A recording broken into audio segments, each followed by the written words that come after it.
Morning, everyone. Apologies that I'm slightly late. As you can see, it's learning on the run once again due to regrettably our minion finishing slightly later than planned. So I want to share with you, firstly, we'll dedicate our learning in memory of all of those that we would be saying Kaddish for. I don't have the list, but everyone knows who they are, and we'll have them in mind. Wish the families long life. We're also going to dedicate today's learning in view of the concerning situation in Israel, in Jerusalem, and the outskirts in particular. Missiles were flowing over during the night. There's a bit of unrest, and therefore our thoughts and our prayers are with Israel, with our people, that there should be peace restored once again. So I want to discuss just a couple of thoughts, brief thoughts relating to Bamidbar. We've started a new chapter, a new book of the Torah, and Bamidbar is when the Jewish people made their journey. It's really the last full book where Moshe is leading the Jewish people, whereas Devarim is really a revision of the journey of the Jewish people. Bamidbar is the real excitement, if you want, and sadly there is a lot of unrest in the rank and file. So let's share a couple of thoughts, and then we can continue. We will be able to continue with it throughout the week. Okay, so idea number one is that we're told in this week's Torah portion of the fact that the Jewish people, when they traveled, had to travel in a very specific formation. Okay, Moshe Rabbeinu was told, Moses was told, our greatest leader was told, that the Jewish people would travel in the formation of the tribes, each one according to his flag, and therefore they would have to now travel in a specific order. And Moshe was concerned. Why was he concerned? Well, I guess the first thing we would say is that, have you ever seen a Jewish queue?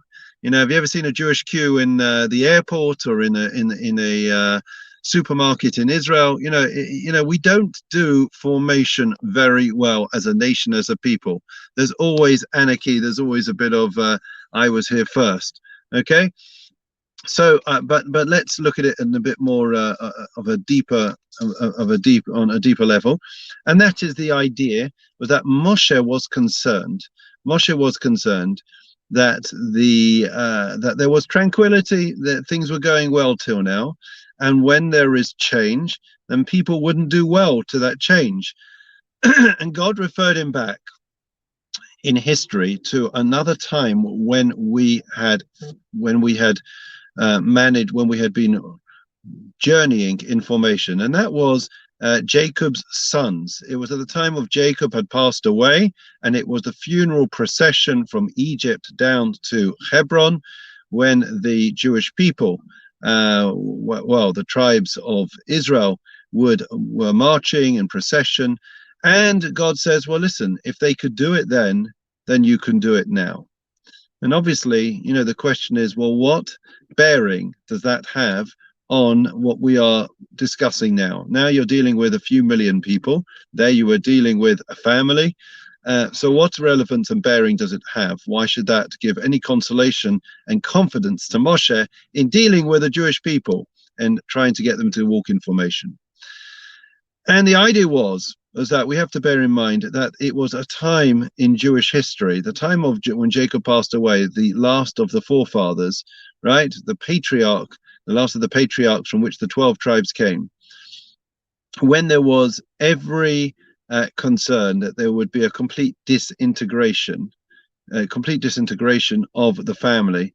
There would be a fragmentation. Everyone would go in their own way with their own self-interest. And the fact is that they were facing a crisis, right? Their father, their leader, right, was no more. And the fact that they were walking with the coffin of Jacob, I think is telling that was the first moment of formation. It's when one thinks, it's very often they say that it's better to go to a place of mourning, to a shiva house and the like, than to go to a wedding. Why is that? Weddings are joyous occasions. Nobody gets a kick. We come back uplifted, inspired, hopefully, from a wedding. Got a spring in our step. We feel good.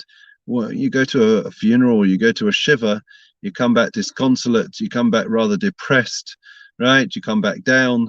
Why would that be better for us to go to? And the answer is because, of course, it gives us perspective about life, right? All the little things that we squabble about, that we fight about, that we think, the petty things in life that we think are important, when you've gone to a levaya, when you've gone to a funeral, and you realize how transient and passing is life, then all of a sudden, though, it puts everything in perspective. You know, you only have to look at, there's been many videos from Israel during the Shiva, and the Shiva of, 43 Shiva houses, because two of them were twins. And there was one Shiva where there's a woman who went to visit, Miriam Perez. I don't know if you've seen the video, but you certainly should. And Miriam Perez is one of the most extraordinary women and people in the whole of Israel. Just to give you a bit of background, she lost her husband in one of the, in the army, in one of the wars, I think. She lost both her sons. Two of her sons she lost also in Israel's wars as soldiers. And therefore, you look at a woman who has lost, most of her family and spent so much time mourning and crying. We would expect that she would be somebody who would be disconsolate, somebody who would be completely broken. And yet you see the video this week of her visiting the Shiva house and speaking to these young orphans that have lost their father. And she speaks in such uplifting terms. And that is because, friends, nobody has a greater perspective as to what life is really about and what is important in life, and how family and family values and the Torah and Judaism, this is a woman, when you've sat Shiva for your two sons and your husband, everything else, that it pales into insignificance. And therefore I think that it was at that moment in time that the formation, right, was instigated, was introduced by, around the coffin of Jacob.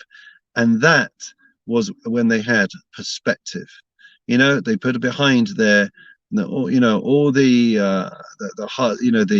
upset that they had and the tensions that they'd had in the past over Joseph, and none of it was important, not when you're burying your loved one and your father. And I think that if we fast forward, the Jewish people now are walking in the desert. They're going to walk in the desert, right? And Moshe Rabbeinu was concerned. He was concerned whether they'd be able to do it or not, would they be able to keep formation. And the idea was that a formation in different tribes reflects and in fact celebrates and embraces the different strengths that everyone was able to bring to bear. The tribes had all different strengths, and when everyone respects differences, then you don't have those tensions. When you have tensions, friends, it's when you have everyone that wants the same. Everyone thinks they're entitled to the same place, the same space, and they're not willing to recognize that we are different, and therefore we're going to have different roles. It's a wonderful lesson for us today, and it's a wonderful lesson for us to carry forwards in life and in dealing with different people to ourselves. Miriam Perez, an extraordinary woman who many have tipped as a future president of the state of Israel, well worth looking up and finding out about her story. One of the final things that we'll say today, and that is in relation to in relation to Moses and Aaron, we find that, if I was to ask you the names of Moses's children, I don't think any of us would know the name of Moses's sons. They are mentioned, but in the count which we have when the census is taken in Bamidbar in this week's Torah portion, no mention of Moses' sons, but yet we are told of Aaron's sons. Why? So the Torah tells us that Aaron's sons are counted like Moses' sons. It's as if he bore them. They are as if they are his sons. Why is that? And the answer is because he was able to share the Torah, the wisdom, the traditions, the heritage that he had with Aaron's sons. So it's not that Moses didn't have his own sons, but it's by sharing and giving to another person that those children really become an extension of ourselves. And it's a fantastic concept and idea, right?